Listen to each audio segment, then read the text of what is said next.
1996, I had a baby. They told me in the hospital, this child is sick. And medical science has no answer for this sickness. They told me, they said, this child would not really be well even when she's well. They told me she will never gain weight.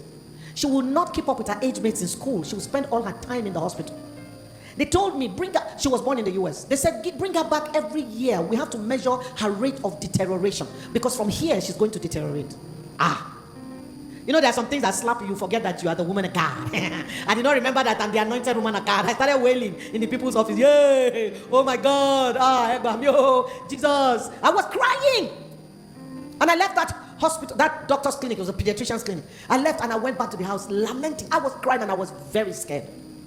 I called my husband on the phone and I told him everything the doctor said, including, in fact, I think I finished the Lamentations of Jeremiah. And they said, and they also said, and they added, and then, and he quietly listened. When I finished, he said to me, okay, I've heard everything. He was back in Nigeria. I've heard everything you have to say. I have one question to ask you. Are you crying because you believe the doctors, or you're crying because there's something Jesus can do? Boom! I became like somebody that was woken up from a trance, and I jumped up in the room where I was, and I shouted, devil, I changed my mind. Whose report have I been believing?